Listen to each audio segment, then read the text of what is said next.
స్తోత్రములు కలుగునుగాక. దేవుని యొక్క వాక్యము ఆత్మ అయి ఉన్నది. దేవుని యొక్క మాట అది జీవమై ఉన్నది. దేవుని యొక్క వాక్యములో ఉన్న జీవాన్ని మనము పొందుకొనవలెను. నేటి అంశభాగము యొక్క అంశభాగము ఏమై ఉన్నదంటే, ఏలియా యొక్క దేవుడైన యెహోవా. చెప్పండి. ఏలియా యొక్క దేవుడైన యెహోవా అనేది వాక్యమునకు అంశభాగమై ఉన్నది. Title of the message. పరిశుద్ధ బైబిల్ గ్రంథంలో నేటి ధ్యానము నిమిత్తము ఏర్పాటు చేయబడిన వేద వాక్య భాగము, వాక్య పఠనము 2వ రాజుల గ్రంథము 2వ అధ్యాయము 13, 14 వచన భాగములలో వ్రాయబడిన సంఘటన ఉపోద్ఘాతము ఏమనగా, గమనించండి, నా వైపు చూడండి. అక్కడ ప్రవక్త అయిన ఏలియా ఆయన అగ్ని రథములతో ఆకాశము వైపు కొనిపోబడుతున్న సమయములో ఏలియా దుప్పటి ఎలీషా ప్రవక్త మీదికి దిగి వచ్చినప్పుడు ఎలీషా ప్రవక్త ఆ దుప్పటిని, ఆ మ్యాంటల్, ఆ దుప్పటిని చేత పట్టుకొని యోర్దాను నది ఒడ్డున నిలబడి, ఏలియా యొక్క దేవుడు ఎక్కడ, where is the Elijah God అని ఆ దుప్పటితో యోర్దాను జలములను కొట్టగా ఆ యోర్దాను జలములు 2గా విభాగింపబడెను. అప్పుడు ఆ విభాగింపబడిన యోర్దాను జలముల మధ్య ఏర్పడిన రహదారిలో ఎలీషా ప్రవక్త అవతలకు ఒడ్డున నడుచుకుంటూ వెళ్ళిన దృష్టాంతము, సంఘటన, ఉపోద్ఘాతము 2వ రాజుల గ్రంథము 2వ అధ్యాయము 13, 14 వచన భాగములో జరిగిన సంఘటన. ప్రియమైన దేవుని సంఘస్థులారా, ఏలియా యొక్క దేవుడు ఆయన సజీవుడైన దేవుడు. He is the living God. ఏలియా యొక్క దేవుడు సజీవుడైన దేవుడు అని ఎలీషా ప్రవక్తకు గాడ్ హ్యాస్ ప్రూవ్డ్. ఏలియా యొక్క దేవుడు సజీవుడైన దేవుడు అని ఎలీషా ప్రవక్తతో సైన్యములకు అధిపత్యగు యెహోవా ఏలియా దేవుడు హీ హ్యాస్ ప్రూవ్డ్ హిమ్సెల్ఫ్, తన్ను తాను ప్రత్యక్షపరుచుకున్నాడు. అంత మాత్రమే కాదు కానీ యోర్దాను ఆ యొక్క జలములను ఆ దుప్పటితో కొట్టగా అవి 2 కూడా విభాగింపబడి రహదారిగా మార్చిన దేవుడు ఏలియా దేవుడు. That is God of Elijah. చప్పట్లు కొట్టి దేవుని మహిమపరచుదాం. ఆమేన్, ఆమేన్. That is the God of Elijah. ఏలియా యొక్క దేవుని మహత్యము, ఏలియా దేవుని యొక్క బాహుబలము, ఏలియా దేవుని యొక్క మహత్కార్యములు, సూచక క్రియలు, అద్భుతములు. That is God of Elijah.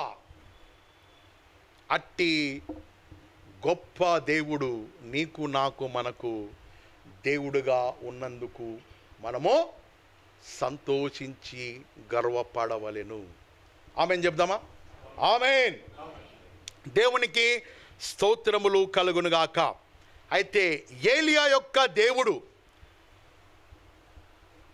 మన దేవుడుగా ఆయన పిలువబడుటకు ఆయన నిన్న నేడు నిరంతరము మార్పు లేనటువంటి దేవుడు. ఏలియా యొక్క దేవుడు ఎవరు అని మనము వాక్య కోణములో ధ్యానించుకుందాం. ఆదికాండము 1వ అధ్యాయము 3వ వచనం. ఏలియా యొక్క దేవుడు ఎవరు అని వాక్య కోణములో నుండి వాక్య ఆధారముగా మనము కొన్ని లేఖన భాగములను పరిశోధించి ధ్యానించుకుందాం. ఆదికాండము 1వ అధ్యాయము 3వ వచన భాగములో ఆయన లేని వాటిని ఉన్నట్టుగా పిలిచే దేవుడు ఏలియా దేవుడు.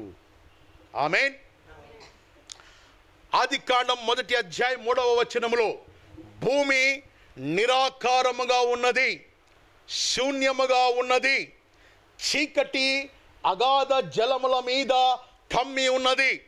దేవుని ఆత్మ జలముల మీద అల్లాడుచున్నప్పుడు దేవుడైన యెహోవా ఏలియా యొక్క దేవుడు భూమి కలుగునుగాక, జలచరములు కలుగునుగాక, ఆకాశ విశాలములో ఎగిరే పశుపక్షాదులు కలుగునుగాక, నీటిలో తిరిగే ప్రతి ప్రాణి కలుగునుగాక అని శాసించినప్పుడు, వాక్కు పలికినప్పుడు ఏలియా యొక్క దేవుని యొక్క వాక్కు ద్వారా అవన్నీ కూడా సృష్టింపబడినవి. ఆమేన్. హల్లెలూయా. ఏలియా యొక్క దేవుడు ఎవరు అంటే లేని వాటిని కలుగజేసే దేవుడు. చెప్పండి. లేని వాటిని సృష్టించే దేవుడు, కలుగజేసే దేవుడు.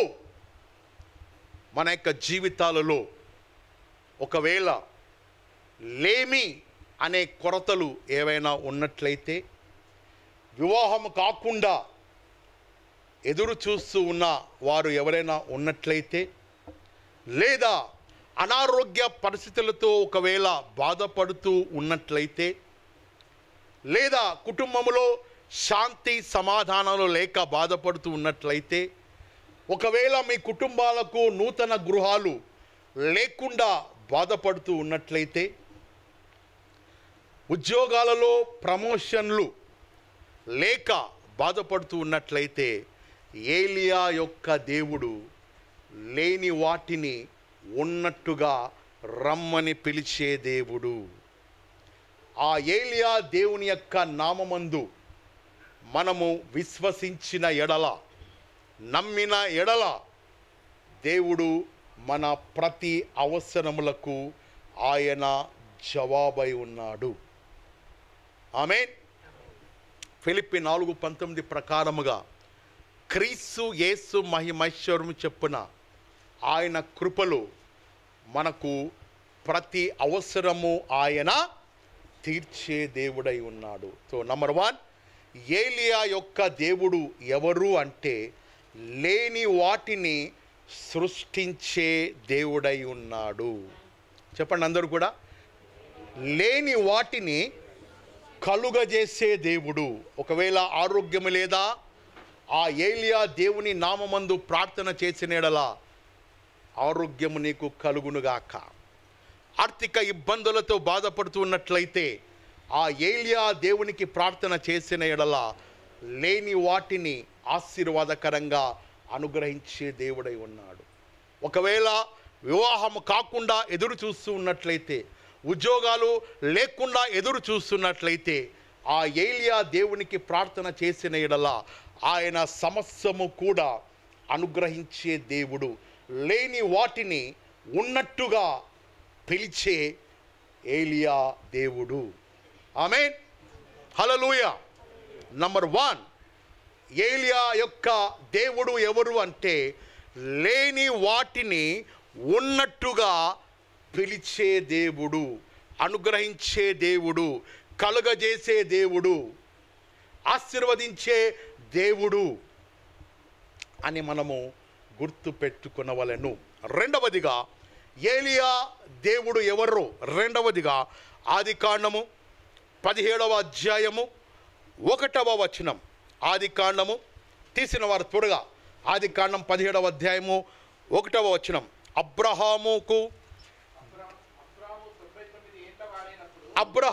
99 ఏండ్ల వాడైనప్పుడు యెహోవా అతనికి ప్రత్యక్షమై, నేను సర్వశక్తి కలిగిన దేవుడను, నా సన్నిధిలో నడుచుచు నిందారహితుడవై. చాలు బ్రదర్, థ్యాంక్ యూ బ్రదర్. ఏలియా యొక్క దేవుడు ఎవరు అంటే ఆయన సర్వశక్తి కలిగిన దేవుడు.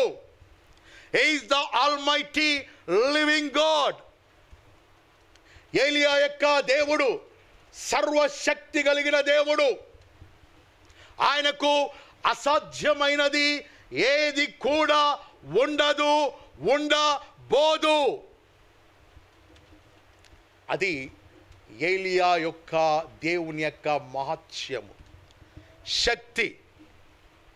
All things are possible in the name of the Lord living Jehovah. Amen. Hallelujah. Hallelujah. కాబట్టి మన యొక్క జీవితాలలో కూడా ఏలియా యొక్క దేవునికి, సర్వశక్తి కలిగిన దేవునికి ప్రార్థించిన ఎడల ప్రతిదీ కూడా దేవుడు నాకు సహాయము చేస్తాడు, ఆయనకు అసాధ్యమైనది ఏది కూడా ఉండదు, ఉండబోదు అన్న కాన్ఫిడెంట్తో, దృక్పథముతో, నిశ్చయతతో, విశ్వాసముతో ఆ ఏలియా యొక్క దేవునికి మనము విజ్ఞాపనలు, ప్రార్థనలు, స్తుతులు చెల్లించే సంఘముగా, వ్యక్తులుగా, కుటుంబాలుగా ఉండవలెను. మూడవదిగా ఏలియా యొక్క దేవుడు ఎవరో ధ్యానించుటలో మూడవ కోణము, మూడవదిగా ఆదికాండము 30వ అధ్యాయము 43వ వచనం. ఆదికాండము 30:43. అక్కడ మీరు ఇంటికి పోయిన తర్వాత ఆ ప్యాసేజ్ చదివినట్లయితే యాకోబు అనే వ్యక్తి మనకు కనబడుతున్నాడు. యాకోబు ఎవరండి? పితరులలో ఒక్కరైన ఇస్సాకు కుమారుడు. దేవుడు ఎవరి దేవుడుగా పిలువబడినాడండి? మొదటిగా అబ్రహాము దేవుడిగా, రెండవదిగా ఇస్సాకు దేవుడిగా, మూడవదిగా యాకోబు దేవుడిగా ఆయన పిలువబడి ఉన్నాడు. ఆ యాకోబు లాబాను అను తన మామ దగ్గరకు వెళ్తున్నప్పుడు, అనగా తన అన్నను మోసగించి, తండ్రిని మోసగించి, ఇస్సాకును మోసగించి, ఆయన భయముతో తన తల్లి రిబ్కా చెప్పిన రీతిగా తన మామ అయిన లాబాను దగ్గరకు వెళ్తున్నప్పుడు కేవలము ఒక చేతి కర్రతో తన ఇంటిని, తన పట్టణాన్ని, తన గ్రామమును వదిలిపోయినాడు. దేంతోనండి చెప్పండి? చేతి కర్ర సహాయముతో తన పట్టణాన్ని వదిలి వెళ్ళిన యాకోబును దేవుడు లాబాను దగ్గరకు వెళ్ళినప్పుడు ఆ దేశములో విస్తారమైన ఐశ్వర్యము కలిగిన వ్యక్తిగా దేవుడు దీవించినాడు. అంత మాత్రమే కాదు, తన మామ లాబాను నుండి తన ఇరువురి భార్యలతో దేవుడు చెప్పిన విధముగా తిరిగి తన స్వదేశానికి ప్రయాణమై వస్తున్నప్పుడు బేతేలు మార్గములో యాకోబును దేవుడు దర్శించి ఎలా మార్చినాడండి? ఇశ్రాయేలుగా మార్చి దీవించెను. That is God of Elijah. ఆమేన్. అది సైన్యములకు అధిపతియగు ఏలియా యొక్క దేవుని మహత్యము. యాకోబును లాబాను దగ్గర చేతి కర్ర సహాయంతో యాకోబు వెళ్ళినప్పుడు అతనిని విస్తారంగా దీవించినాడు. బేతేలు దగ్గర దేవుడు ప్రత్యక్షమై యాకోబును ఇశ్రాయేలుగా మార్చిన దేవుడు ఏలియా దేవుడు. చెప్పలు కూడా దేవునిని ఘనపరచుదాం. ఆ ఏలియా దేవుని 4వ కోణం, 3 కోణాలు మనం ధ్యానించుకుందాం. 4వ కోణము నిర్గమకాండము 3వ అధ్యాయము 1వ వచన భాగములో. మీరు ఇంటికి పోయిన తర్వాత చదువుకోండి. నిర్గమకాండం 3వ అధ్యాయము 1వ వచన భాగములో మోషే తన మామ అయిన ఇత్రో మందను మేపుకొనుచు దేవుని పర్వతము అనబడిన ఆ చోటికి వచ్చినప్పుడు, హోరేబు అనే ప్రాంతానికి వచ్చినప్పుడు, దేవుడు ఏలియా యొక్క దేవుడు ఒక దూతగా అగ్ని ద్వారా ఆ హోరేబు కొండ మీద ప్రత్యక్షమై ఈ రీతిగా సెలవిస్తున్నాడు. అదే అధ్యాయము నిర్గమకాండం 3వ అధ్యాయము 14వ వచన భాగం చదవండి. అందుకు దేవుడు, నేను ఉన్నవాడను అనువాడునై ఉన్నాను. I'm that I'm. నేను ఉన్నవాడను అనువాడునై ఉన్న దేవుడను. I'm that I'm.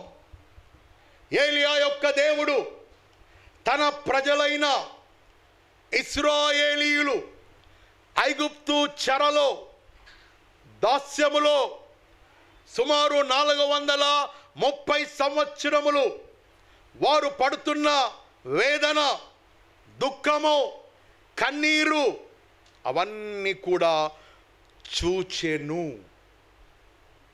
వినెను, వారి మొర ఆలకించెను. మోషేతో హోరేబు పర్వత ప్రాంత శిఖరములో, మోషే, నా ప్రజలైన ఇశ్రాయేలీయుల యొక్క వేదన దుఃఖమును నేను చూచి తిని వింటిని.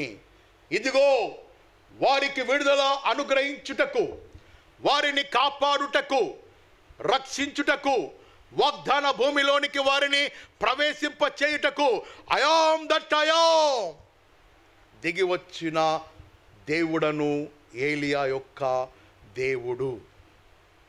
ఈ యొక్క మధ్యాహ్న కాల సమయంలో ఆ గొప్ప ఏలియా యొక్క దేవుడు ఆత్మ రూపములో పరిశుద్ధాత్మ దేవునిగా ఎవరైతే ఆయనను స్తుతిస్తారో, ఆరాధిస్తారో, పూర్ణ మనస్సుతో, పూర్ణ ఆత్మతో, పూర్ణ భక్తితో, ఎక్కడ 2-3 కూడి నా నామమును ఘనపరచుదురు వారి మధ్యలో ఐయామ్ దట్ ఐయామ్గా ఆయన సంచరిస్తూ ఉన్నాడు.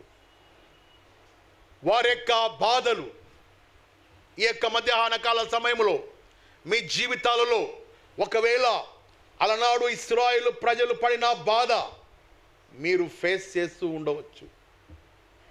ఐగుప్తు అనే లోకము ద్వారా, శరీరము ద్వారా, కుటుంబాల ద్వారా, వ్యక్తుల ద్వారా, పరిస్థితుల ద్వారా, రకరకాల ఉద్దేశాల ద్వారా ఒకవేళ మీరు బంధింపబడి బాధను అనుభవిస్తూ ఉన్నట్లయితే ఆ ఏలియా యొక్క దేవుడు నీకు నాకు సెలవిచ్చే మాట ఏమిటంటే, నీ యావత్ బాధలో నేను నీకు తోడుగా ఉండుటకు ఆత్మరూపములో ఐయామ్ దట్ ఐయామ్గా నేను సంచరిస్తున్నాను.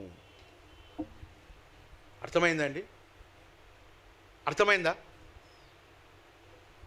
అలనాడు ఇశ్రాయేలు ప్రజల యొక్క బాధను దేవుడు చూచి విని హోరేబు పర్వత శిఖరము మీద ఐయామ్ దట్ ఐయాముగా నేను ఉన్నవాడను అనువాడను అని మోషేకు తన్ను తాను ప్రత్యక్షపరుచుకొని ఇశ్రాయేలీలకు బానిసత్వం నుండి విడుదల దేవుడు అనుగ్రహించినాడు.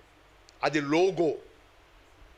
వాక్యములో 2 మార్గాలు ఉంటాయి.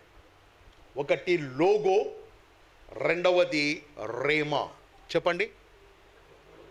ఒకటి అక్షరపరంగా, రెండవది ప్రత్యక్షపరంగా.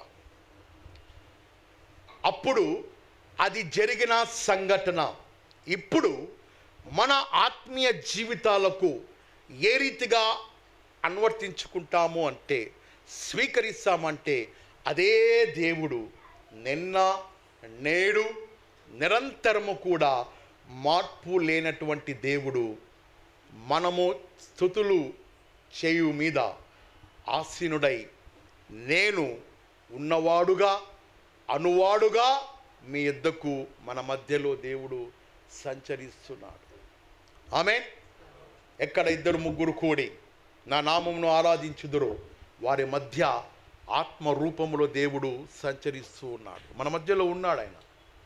బాహ్యపరంగా మనకు కనబడకపోయినా ఆత్మ రూపములో ఆయన సంచరిస్తూ, మీరు అలనాడు ఇశ్రాయేలు పడిన వేదన, ఒకవేళ మీరు ఈ మధ్యాహ్న కాల సమయంలో వ్యక్తిగత హృదయాలలో మీరు వేదన పడుతూ ఉన్నట్లయితే, దుఃఖం పడుతూ ఉన్నట్లయితే, మీ దుఃఖ నివారణకు ఆయనను నమ్మిన ఎడల, ఆయన యందు విశ్వసించిన ఎడల, బైబిల్ చెప్పుచున్నది, నమ్ముట నీ వలన అయితే నమ్ము వానికి సమస్తము కూడా సాధ్యమే.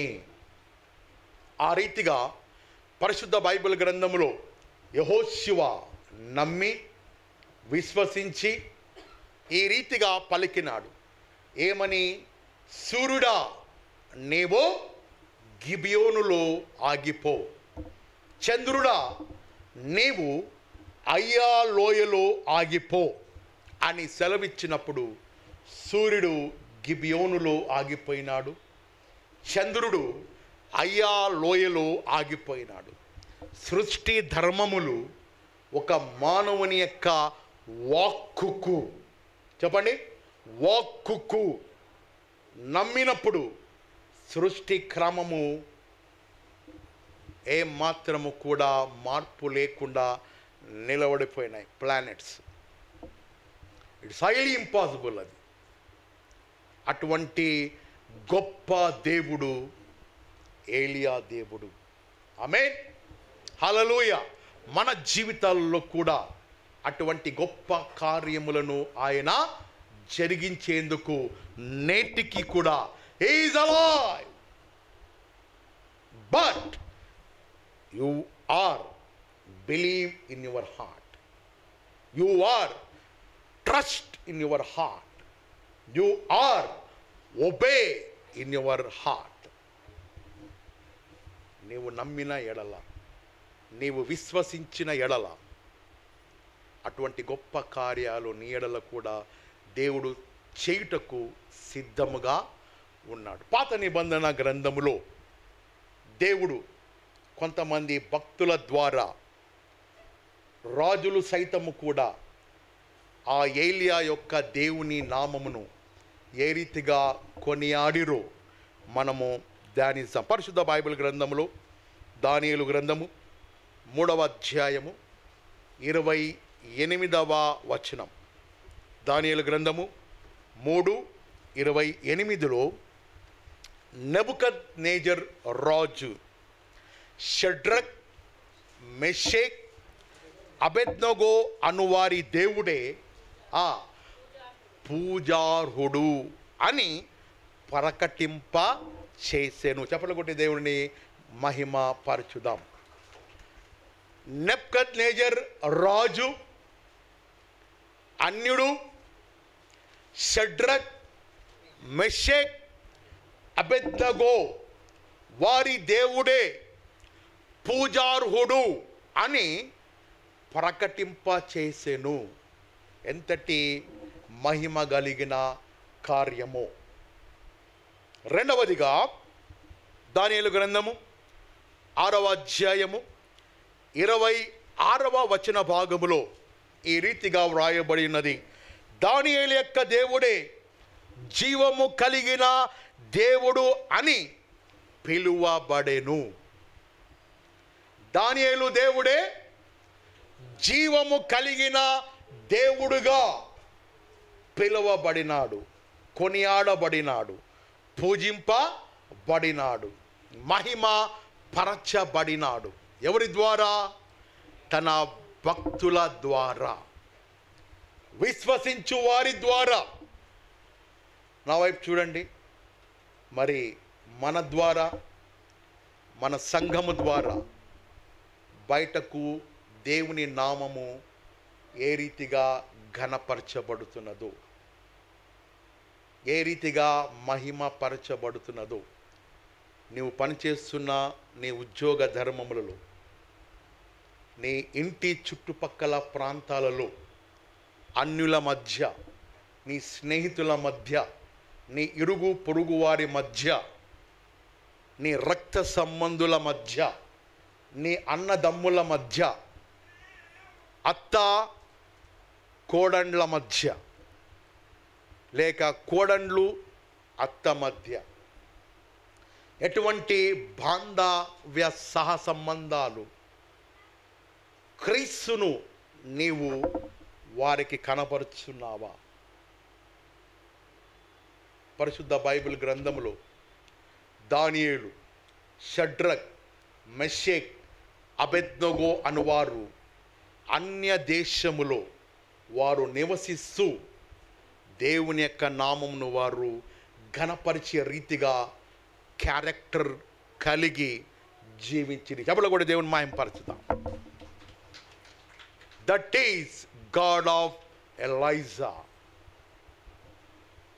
ఆ గొప్ప దేవుడు ఏలియా దేవుడిగా పిలువబడ్డాడు, దానియేలు దేవుడిగా పిలువబడ్డాడు, షడ్రక్, మెషేక్, అబేద్నెగోగా దేవుడిగా పిలువబడినాడు.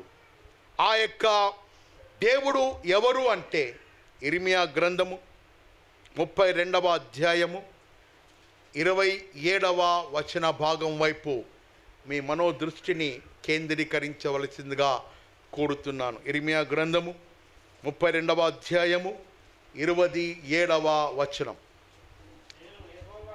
నేను యెహోవాను, సర్వ శరీరులకు దేవుడను, నాకు అసాధ్యమైనది ఏదైనా ఉన్నదా? ఏలియా యొక్క దేవుడు దానియేలుకు ప్రత్యక్షమైనాడు. ఏలియా యొక్క దేవుడు ఏలియా ప్రవక్త ద్వారా అద్భుతములు జరిగించినాడు.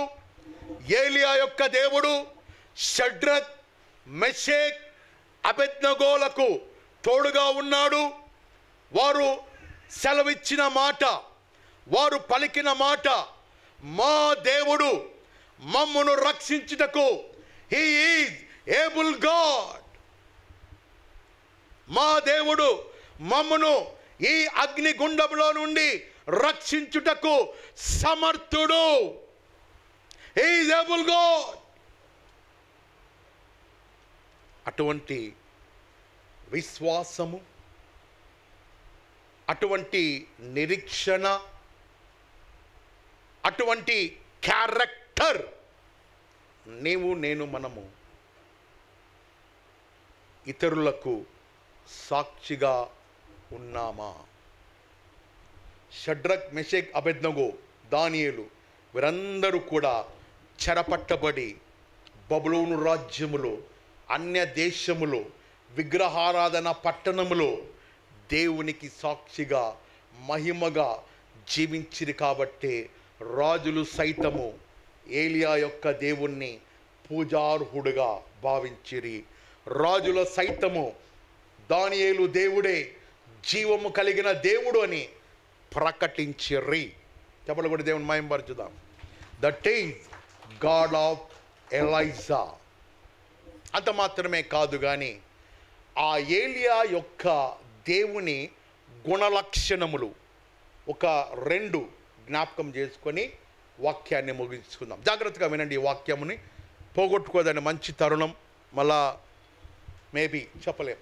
కాబట్టి జాగ్రత్తగా మీ యొక్క దృష్టిని, చెవులను, మనస్సును కొద్ది నిమిషం, ఒక 10 నిమిషములు కేంద్రీకరించండి. మొదటిగా మనము ఏలియా యొక్క దేవుడు ఎవరో ధ్యానించుకున్నాం. మర్చిపోయినారా లేదా గుర్తు పెట్టుకున్నారా? Very good sister. ఏలియా యొక్క దేవునిలో భాగముగా నంబర్ 1, లేని వాటిని ఒకసారి రిమైండ్ చేసుకున్నాం. లేని వాటిని ఉన్నట్టుగా పిలిచే దేవుడు. నంబర్ 2, ఏలియా యొక్క దేవుడు సర్వశక్తి కలిగిన దేవుడని అబ్రహాముతో తన్ను తాను ప్రత్యక్షపరుచుకున్న దేవుడు. మూడవది, ఏలియా యొక్క దేవుడు యాకోబుతో చేతి కర్ర సహాయముతో దాటి వెళ్ళిన యాకోబును బహుగా దీవించి తిరిగి బేతేలు దగ్గర ఇశ్రాయేలుగా మార్చిన దేవుడు ఏలియా యొక్క దేవుడు. నాలుగవదిగా, హోరేబు ప్రాంతములో మోషేకు ప్రత్యక్షమై నేను ఉన్నవాడను, I am that I am అని సెలవిచ్చిన దేవుడు. ఐదవదిగా, ఆ యొక్క ఏలియా యొక్క దేవుణ్ణి రాజులు సైతము తన భక్తుల ద్వారా కొనియాడబడిన దేవుడు. అందులో భాగముగా నంబర్ 1, నెబ్కద్నెజర్ రాజు షడ్రక్, మెషక్, అబెద్నగో దేవుడే పూజార్హుడు అని ప్రకటించినాడు. నంబర్ 2, దానియేలు దేవుడే జీవము కలిగిన దేవుడు అని ప్రకటింపబడినాడు, కొనియాడబడినాడు. చివరిగా ఇర్మియా గ్రంథకర్త రాసు నేను సర్వ శరీరులకు దేవుడనై ఉన్నాను. అయిపోయిందా? ఇప్పుడు ఆ ఏలియా యొక్క దేవుని గుణలక్షణములు, క్యారెక్టర్ ఆఫ్ గాడ్ ధ్యానించుకుందాం. తీయండి, మొదటి రాజుల గ్రంథము 17వ అధ్యాయము 1వ వచనం. మొదటి రాజుల గ్రంథము 17వ అధ్యాయం మీరు ఇంటికి పోయిన తర్వాత చదువుకోండి. ఏలియా యొక్క దేవుని గుణలక్షణములో నుండి మొదటిగా మొదటి రాజుల గ్రంథం 17వ అధ్యాయం 1వ వచన భాగములో ఆయన ప్రార్థన ఆలకించు దేవుడిగా కొనియాడబడినాడు. ఆ వాక్యములో ఏలియా ప్రవక్త, నా వైపు చూడండి, ఏలియా ప్రవక్త ఆహాబు దగ్గరకు వెళ్ళి, ఆహాబు రాజా, ఎవరి సన్నిధిలో నేను నిలబడి పలుకుతున్నానో ఇశ్రాయేలు దేవుడైన ఆ దేవుని జీవము తోడు ఈ సంవత్సరము మంచైనను వర్షమైనను భూమి మీద పడదు. ఎంత గట్స్ అండి ఆ మాట చెప్పడానికి. What a dare Elijah, heart of Elijah. రాజా అహాబు దగ్గరికి వెళ్ళి, రాజా, ఎవని సన్నిధిలో నేను నిలబడి ఉన్నానో తెలుసా?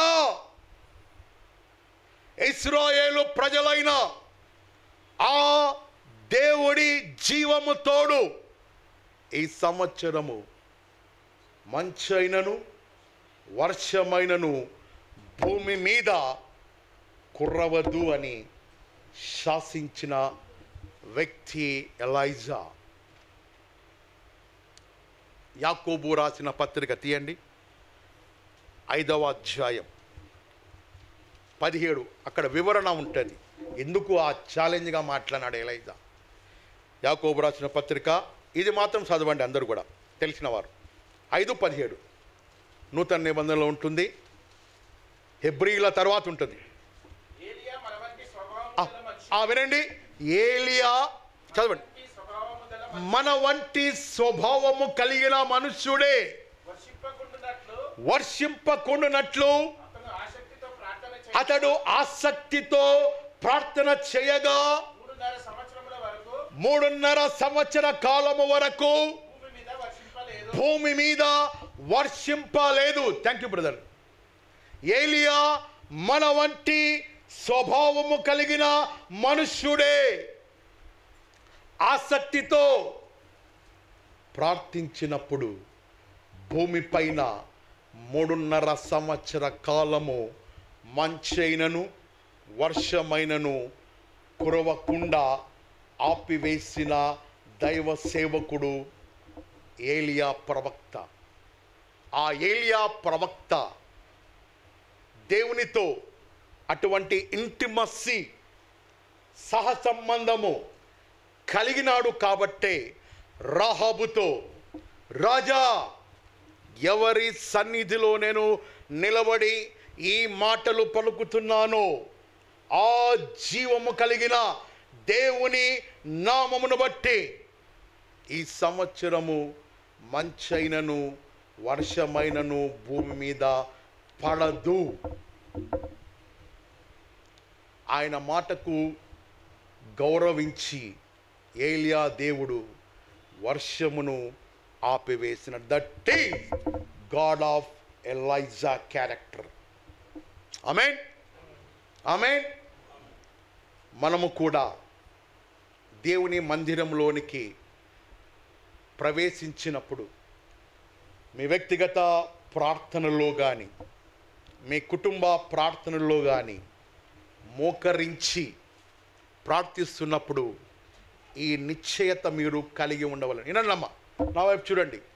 ఏమిటా కాన్ఫిడెంట్ అంటే సైతానుతో చెప్పండి, ఎవరి సన్నిధిలో నేను నిలబడి ప్రార్థిస్తున్నానో, ఒకవేళ మీ ప్రార్థనలో ఏవైనా ఆటంకాలు ఉన్నట్లయితే, ఎరికో లాంటి సమస్యలు, యోర్దాను లాంటి సమస్యలు, వ్యక్తిగత జీవితాలలో ఫేస్ చేస్తున్న ప్రాబ్లమ్స్, అపవాది ద్వారా ఏవైతే మీరు బంధింపబడి ఉన్నారో ఆ యొక్క అపవాదితో, అపవాది ఎవరి సన్నిధిలో నేను మోకరించి నిలబడి ప్రార్థిస్తున్నానో ఆ జీవము కలిగిన ఏలియా నామములో యుద్ధము యెహోవాదే.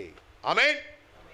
రాజులు మనకే వరులేరు, శూరులు మనకే వరులేరు, రాజులు మనకే వరులేరు, శూరులు మనకే వరులేరు, సైన్యములకు అధిపతి అయినా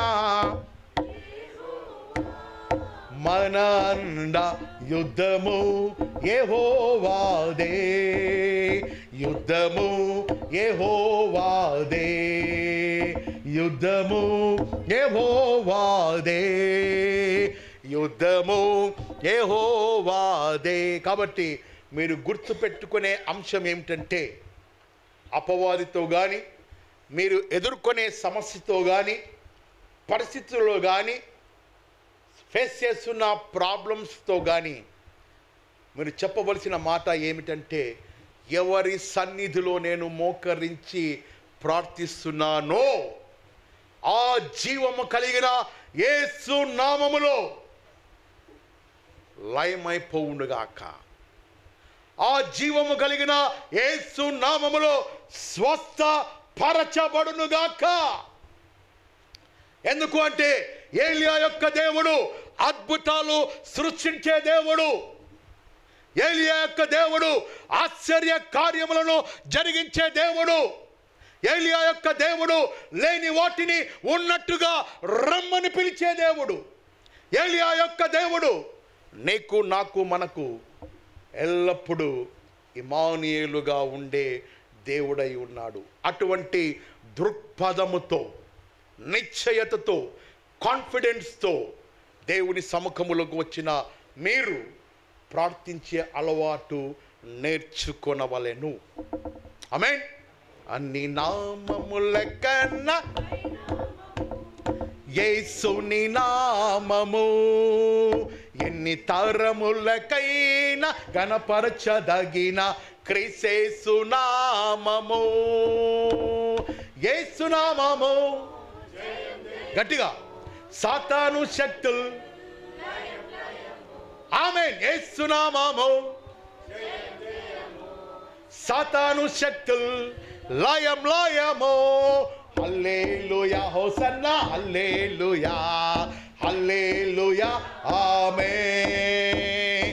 హల్లెలూయా హోసన్నా హల్లెలూయా హల్లెలూయా ఆమేన్ హల్లెలూయా ఆమేన్. కాబట్టి ఏలియా యొక్క దేవుని యొక్క నామములో ఉన్న మహత్యమును శక్తిని గ్రహించి ప్రార్థించే అలవాటుగా మనము నేర్చుకునవలను. చివరిగా వాక్యాన్ని ముగిస్తున్నా. చివరిగా ఆ ఏలియా యొక్క గుణలక్షణములలో మొదటిది ఏలియా రాహాబుతో చెప్పిన మాటను మనము జ్ఞాపకం చేసుకుందాం. ఏమని మాట? రాజా ఎవనిస్, నాకు అర్థం కాదండి ఇంత విడమర్చి, ఎవని సన్నిధిలో నేను నిలబడి ఉన్నానో ఆ జీవము కలిగిన దేవుని యొక్క నామము శక్తి కలిగినది. ఏలియా యొక్క దేవుని యొక్క గుణలక్షణములో మొదటి క్యారెక్టర్ ప్రార్థన ఆలకించే దేవుడు. రాసుకోండి, ప్రార్థన ఆలకించి జవాబు ఇచ్చే దేవుడు. ఆమేన్.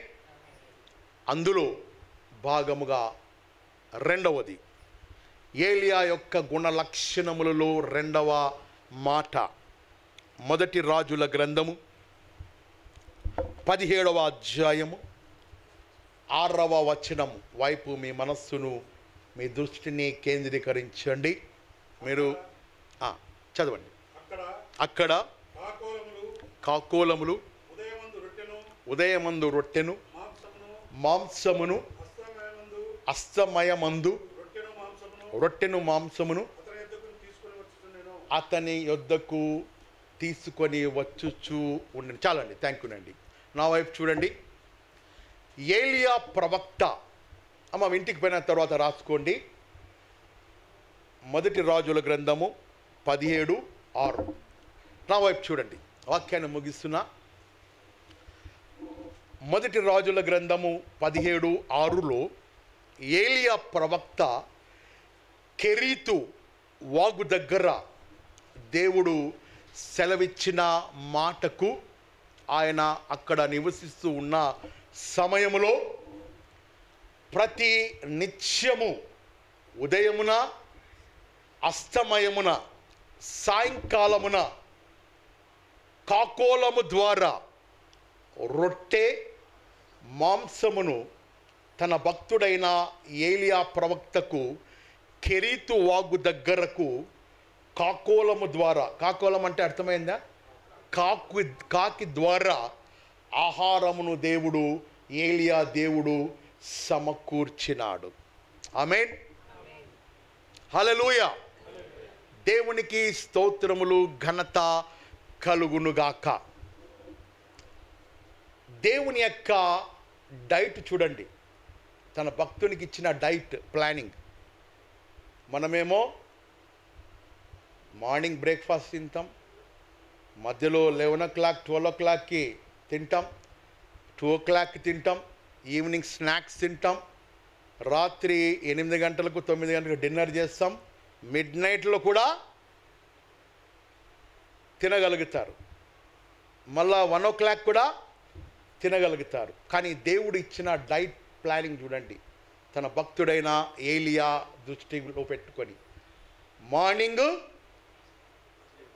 రొట్టె మాంసము, సాయంకాలము సంధ్యా సమయములలో సూర్యుడు అస్తమించక మునుపే మళ్ళా కాకోలము ద్వారా రొట్టె మాంసము. మార్నింగు నాన్ వెజ్జే, ఈవినింగ్ కూడా నాన్ వెజ్జే. ఏలియా జీవితంలో మరణము రాలేదు. ఆమేన్. దేవుడిచ్చిన డైట్ను ఫాలో కాండి. ఊరికే పిచ్చి పిచ్చిగా మటన్లు అవన్నీ తింటే అవి వస్తాయి ఇవి వస్తాయి రకరకాలుగా ఉంటాయి అనేది అపోహ. దేవుడు మనిషిని సృష్టించేటప్పుడు మనిషికి కావలసినవన్నీ కూడా దేవుడు సమకూర్చినాడు. మటన్ తింటే ఏం రాదండి, తినండి బాగా నాన్ వెజ్ మటన్. దాని ద్వారా మరీ తిని సోమరుగా కాకుండా కష్టపడాలి, ప్రయాసపడాలి. అది కూడా ఆ డైట్ ప్లానింగ్ కూడా మార్నింగు బ్రేక్ఫాస్ట్ నాన్ వెజ్, సూర్యుడు అస్తమించు లోపే సాయంకాలమే తిని భోజనం చేయుట ఆరోగ్యకరం. రాత్రి మంచిది కాదు. 8 పైన తినుట, 9 పైన నేను కూడా పాటించలేండి చెప్తున్నా. 9 పైన తినుట కానీ అది ఆరోగ్యానికి అంత మంచిది కాదు. బిఫోర్ సన్సెట్ మనము భోజనం చేసే it is healthy for life. అలా ఏలియా భక్తునికి కాకోలము ద్వారా కెరీతు వాగు దగ్గర కాకి ద్వారా ఉదయము రొట్టె మాంసము, సాయంకాలము రొట్టె మాంసము దేవుడు అతనికి సమకూర్చి పోషించినాడు. ఇందులో ఆశ్చర్యమైన మాట ఏమిటంటే, బాగా గమనించండి, క్రూర అడవి జంతువులు, పక్షులు, జలచరములు, తర్వాత భూమిపైనే ప్రాకు ప్రతి జీవి మానవునికి లోబడుతాయి. కరెక్ట్ అండి. కొన్ని జంతువులను మనం చూస్తూ ఉంటాం సర్కస్సులో.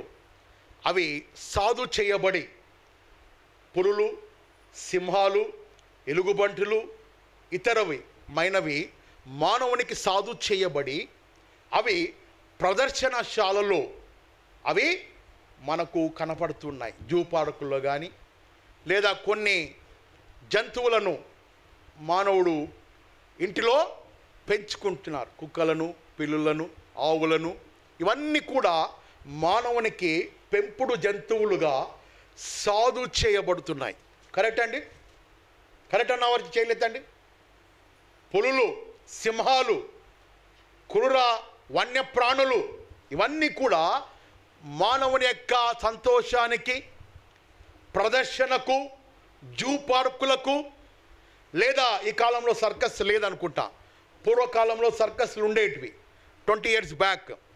ఆ సర్కస్సులో ప్రదర్శనకు సాధు చేయబడి లోబడే సింహాలు అన్నీ మనం చూస్తూ ఉంటాం. అయితే బాగా గమనించండి, the best part of the story ఏమిటంటే, కాకి ఎవరికి కూడా సాధు చేయబడని పక్షి. మీరు ఎక్కడైనా ఎవరైనా ఇంట్లో కాకిని పెంచుకున్నట్లు చరిత్రలో చూసినారా?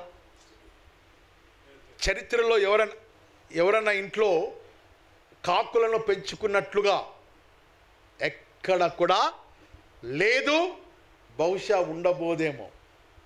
ఎందుకు అంటే కాకి ఎవరికి కూడా లోబడని పక్షి, సాధు చేయబడని పక్షి.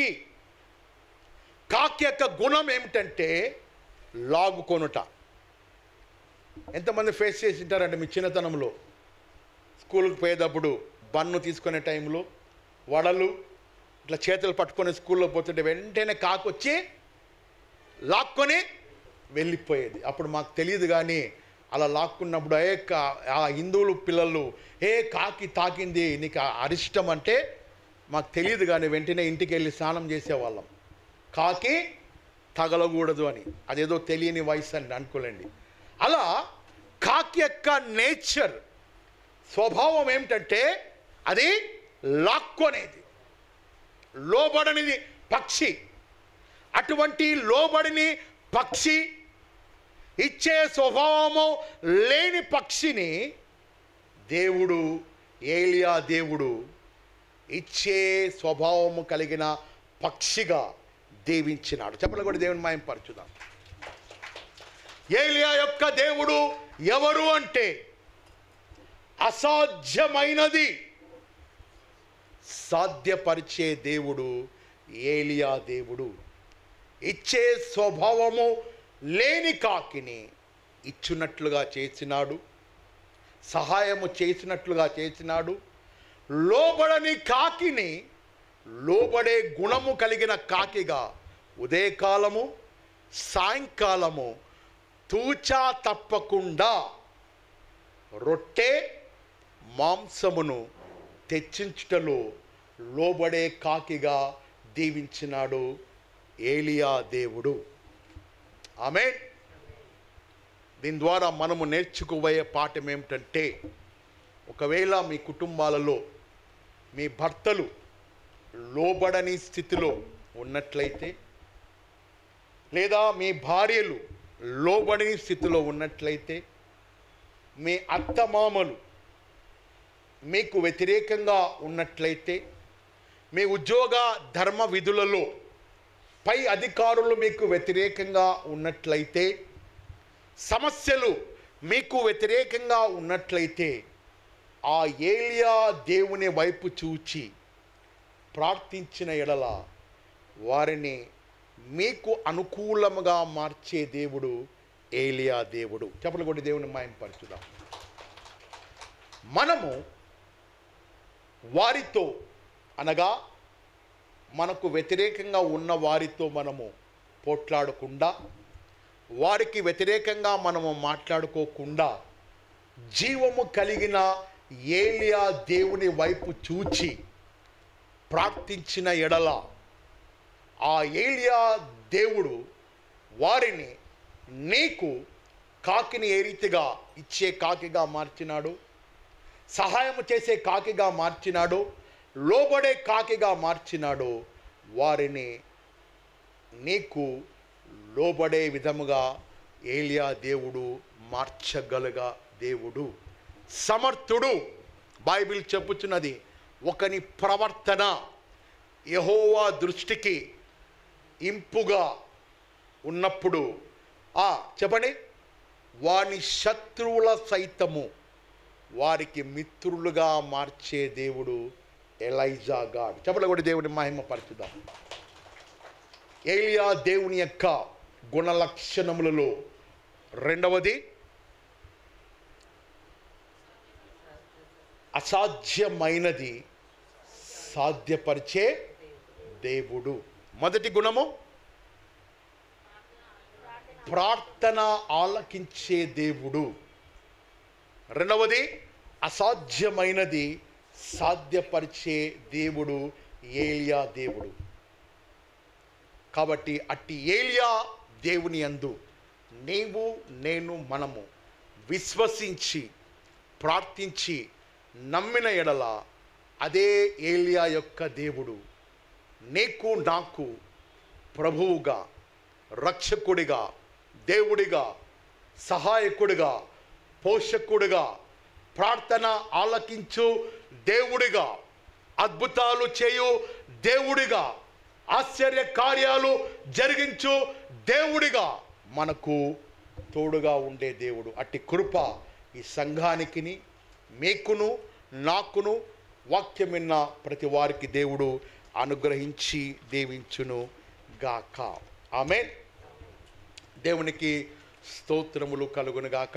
ఈ సమయంలో కానుకలు ప్రోగు చేసుకుందాం. సంతోషంతో ఆనందంతో ఇచ్చి వారిని దేవుడు ఎంతగానో దీవించే దేవుడు. మీ యొక్క అమూల్యమైన కానుకలు